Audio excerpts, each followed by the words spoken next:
Live from Fargo and serving you on TV, online, and on the go, this is Valley News Live at noon.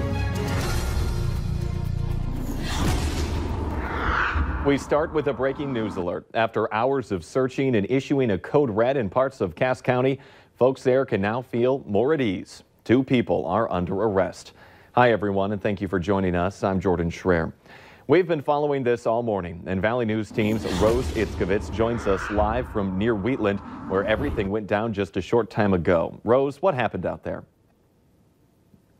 Yeah, Jordan, I'm actually in rural Wheatland, North Dakota. You can see behind me, this is the abandoned house that the officials found 2 suspects about an hour ago. Now, this all started about 3:30 this morning at a Walmart in Jamestown with what officials say was property theft. At that time, a high-speed chase ensued around that area, and that led to a ditched vehicle about 2 miles from this location that we're at right now. Now, the sheriff's office tells us that they were able to track the area from that location where the vehicle was ditched all the way over here with a little bit of help from the public. The 2 suspects that were found were a 22-year-old male and a 21-year-old female. So far, they have not given us the names of these suspects yet, but we will give more information as it's updated. Now, the officials were just around here sweeping the home a little bit before I'm seeing you right now, and we may get an update as to whether or not they had weapons on them. Right now, we don't know any more information, but that code red has been lifted, so we're told folks can move around freely, and we will keep you updated. Live in rural Wheatland, North Dakota, Rose Itzkovitz, Valley News Live. Back to you, Jordan. All right, thank you, Rose, and stay with us here at Valley News Live for more updates on this story. The Red River in Fargo and up and down the Red River Valley just keeps rising. Now, this is 3rd Street North in Moorhead. The city has closed that section of the road. You can see how high the water is right there compared to the stop sign is far up. Now, this is just one part of the metro that's closed or blocked off because of the rising floodwaters. Flood walls are also going up in downtown Fargo, close to the City Hall. Currently, the river is just under 28 feet. It's expected to hit 36 feet next week. So taking that live look outside right now, it's having a hard time being sunny out there, and it's a little cool if you take a step outside. For what we can expect for the rest of our day and for the flood fight, let's check in with Lisa Green. Good afternoon. Yeah, we started with some sunshine this morning, but the clouds did quickly take over. Now it's kind of gray out there, and we even have some showers too with warming temperatures, all contributing a little bit or a decent amount to that melt that's happening, that continues to happen today and will continue to go up from here. So we're currently at 28 feet now in Fargo. So we are looking at 28.05 officially. We're looking at this rising above major flood stage, as we've been talking about again on Friday morning, and continuing to rise from there this weekend. Flood alerts, a lot of them out there along the Red River, the main stem red, and some tributaries, and the James River Valley continues. But hey, we've got some snow showers, some rain showers in the valley too. It's light, but enough that it's going to limit your visibility at times, have you running those windshield wipers as you're driving here this afternoon as well. So be aware of that. Temperatures are above freezing. It's 37 in Fargo and 34 in Grand Forks. The wind is strong. We've got some gusts into the 30s, a current wind speed of 31 miles per hour in Fargo. So an active day today. We'll have more on that and what we can expect as we head into the weekend too. Looks like a big warm up, and that has some big implications on the melt as well. Details coming up in just a little bit. All right, thank you, Lisa. New at noon, a combined memorial service will be held for the 4 people killed at a business in Bantan.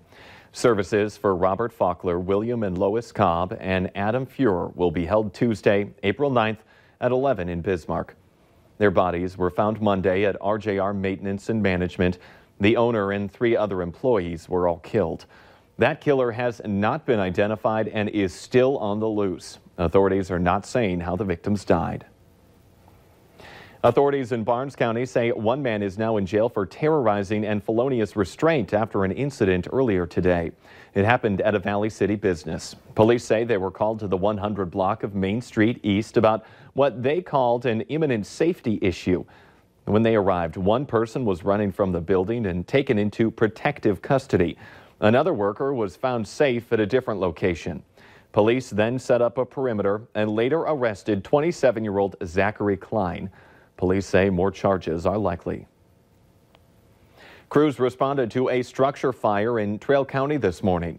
Dispatch tells us the Hunter Fire Department responded to the fire in Blanchard, North Dakota. That's just west of Hillsboro.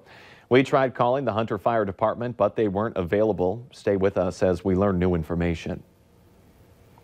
New details today on that Ethiopian Airlines crash last month of a Boeing 737 MAX. Ethiopian officials say the crash recorder shows the pilots followed Boeing's procedures when the plane started to go out of control, but they were still unable to prevent that crash. Tom Costello has more on this troubling story.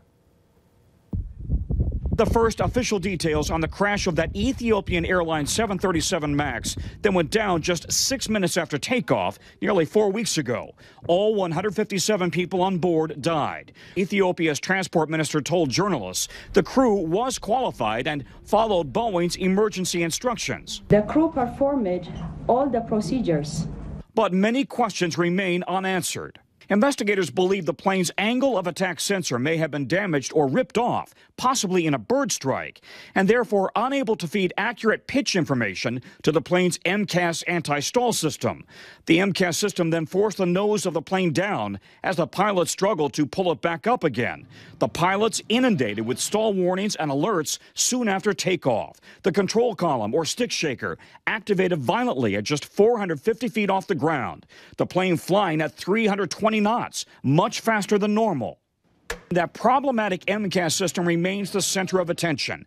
The pilots followed Boeing's emergency instructions and turned it off, but then, unable to control the plane manually, they turned it back on again and fought the plane as it continued pitching nose down. Boeing is working on a software fix, but says it will take several more weeks before it's ready for FAA approval, leaving the world's MAX fleet grounded for now. The FAA says its investigation is still very much underway as it tries to determine the problems associated with the MCAS. In our consumer alert this afternoon, the high cost of health care continues to impact Americans' personal finances. A new survey by West Health and Gallup finds that Americans collectively borrowed $88 billion last year to pay for health care. That's 1 in 8 Americans who had to borrow money to cover their health care expenses. Additionally, the report finds that 1 in 4 adults say they skipped treatment because it cost too much. However, despite the financial strain, 64% of Americans say they are completely or mostly satisfied with their personal experiences with the healthcare system. Target is raising its minimum wage to $13 an hour. The raise is expected to go in effect in June. By the end of 2020, the company says its minimum wage will be $15 an hour. Currently, workers start at $12 an hour.